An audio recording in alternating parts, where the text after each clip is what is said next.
Welcome to another video of 2 Education.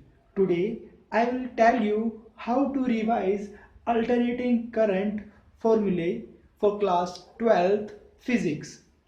This video is very helpful for medical exams and also helpful for CBSE exams. So हो जाइए तैयार एक pen और papers के साथ। आइए स्टार्ट करते हैं।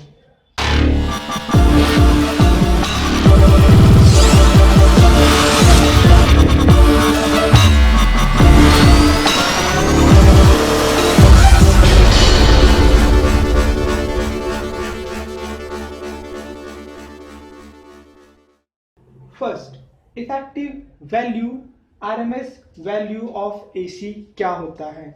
आई आरएमएस आई नॉट अपॉन में √2। जब हम 1/√2 को सॉल्व करेंगे तो आंसर आएगा 0.707 आई नॉट। तो ये हमारे पास फॉर्मूला है आई आरएमएस निकालने का। सेकेंड हमारे पास है एवरेज, और हम बोलते हैं इसको मीन वैल्यू ऑफ एसी भी बोलते हैं। इसका फॉर्मूला होता है I average 2 of instantaneous value 2 upon में पाई, हमें मिल जाएगा क्या 0.637 आई नॉट। ये हमारे पास क्या है, करंट एवरेज निकालने का फॉर्मूला है। थर्ड हमारे पास है एसी सर्किट के अंदर जब ये चीजें होंगी तो फॉर्मूला क्या बनेगा करंट का और क्या बनेगा वोल्टेज का। फर्स्ट रेजिस्टेंस ओनली, अगर एसी सर्किट के अंदर ओनली रेजिस्टेंस कनेक्ट है तो उसका फॉर्मूला होगा हमारे पास I equals to I not sine omega t, और वोल्टेज होगा हमारे पास V equals to we not sine omega t. That's mean current और वोल्टेज दोनों के सेम फेज में है। दोनों क्या है, सेम फेज में है। अगर मैं बात कर लेता हूं सेकेंड फॉर्मूला जो है इंडक्टर ओनली, अगर इंडक्टर कनेक्ट है तो I equals to I not sine omega t. इसका मतलब करंट तो सेम है बट देखते हैं क्या वोल्टेज भी सेम है। तो वोल्टेज हमने देखा V equals to we not sine omega T plus π/2, but यहाँ पे तो सेम नहीं है। इसका मतलब क्या है, वो लीड्स किया गया है फेज बाय π/2 से, उसका फेज π/2 से लीड्स किया है। तो हमारे पास फॉर्मूला हो गया ये। अब बात कर लेते हैं जब एसी सर्किट के अंदर कैपेसिटर को जोड़ रखा है तो उसके लिए फॉर्मूला हो जाएगा I equals to I not sine omega t. ये हमारे पास है करंट निकालने का। सेकेंड हमारे पास है voltage V equals to we not sine omega T negative π/2, यानी कि ये करंट से पीछे गया है, lags behind phase π/2, that's why here is negative.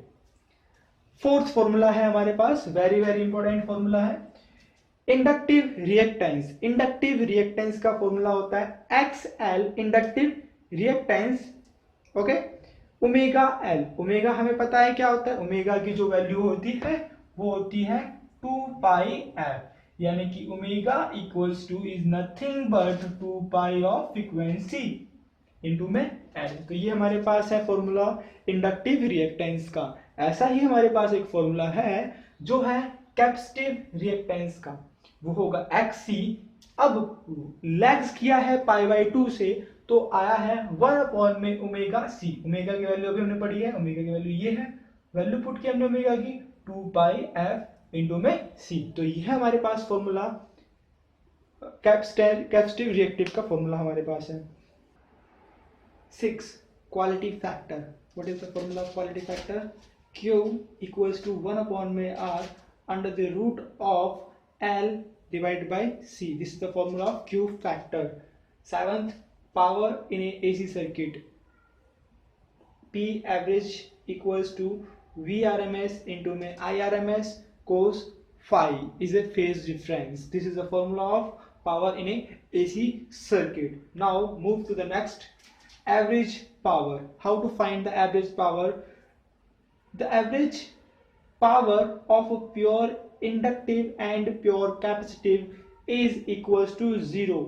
अगर प्योर इंडक्टिव और प्योर कैपेसिटिव हैं तो वो 0 होंगे। कैसे 0 होंगे, क्योंकि उनका जो फेज डिफरेंस था वो π/2 था।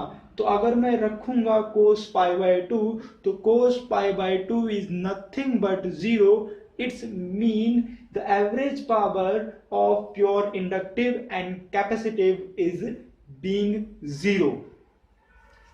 9. अगर एसी सर्किट के अंदर रेजिस्टेंस, कैपेसिटर्स और इंडक्टर हैं तो उनके लिए फॉर्मूले क्या क्या बनेंगे. पहले हम बात कर लेते हैं जब एसी सर्किट के अंदर ओनली रेजिस्टेंस जुड़ा हुआ है तो फॉर्मूला क्या बनेगा. तो इसमें voltage and current are same phase. Voltage और करंट सेम फेज में होते हैं. मैक्सिमम करंट निकालने का फॉर्मूला हमारे पास है I naught equals to we naught upon में आर. ये हमारे पास फॉर्मूला है मैक्सिमम करंट निकालने का. अब हमारे पास नेक्स्ट है आई आर एम एस निकालेंगे.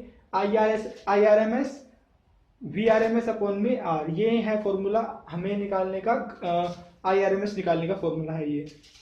अब हमारे पास बी है कैपेसिटर. कैपेसिटर के लिए क्या होगा, voltage lags behind the current by the phase of pi by to.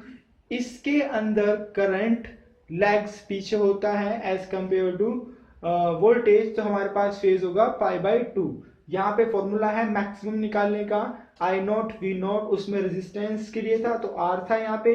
अब यहाँ पे हमारे पास कैपेसिटर के लिए तो क्या आएगा, कैपेसिटिव इंडक्टेंस आएगा. तो ये क्या हमारे पास है एक्सी. एक्सी क्या होता है 1 बाई ओमेगा सी, तो हमने ओमेगा सी को ऊपर लिया तो हमारे पास होगा वी नॉट ओमेगा सी. ये हमारे पास फॉर्मूला है in a circuit containing only a capacitor. अब बात करते हैं इंडक्टर की. इंडक्टर के अंदर हमारे पास होगा first formula x L is omega L होता है. ओमेगा की वैल्यू क्या होती है 2 पाई एफ एल. ये हमारे पास वैल्यू है हमारे पास एक्सी की. सेकेंड है अगर मुझे मैक्सिमम करंट निकालना है जब एसी सर्किट के अंदर इंडक्टर लगा हुआ है तो हमारे पास फॉर्मूला होगा I of maximum means I naught V naught upon में एक्स एल. सिमिलरली जैसे कि हमने इसके अंदर आर रखा हुआ था रेजिस्टेंस के लिए, कैपेसिटेंस के लिए हमने रखा हुआ था एक्स सी, और यहाँ पर रखा हमने एक्स एल फॉर इंडक्टर के लिए. एक्स एल क्या होता है, ये क्या होता है हमारे पास ओमेगा. ओमेगा हमने यहाँ पे रख दिया है. जब मुझे आरएमएस करंट निकालना है तो आरएमएस करंट की वैल्यू हर जगह सेम रहती है.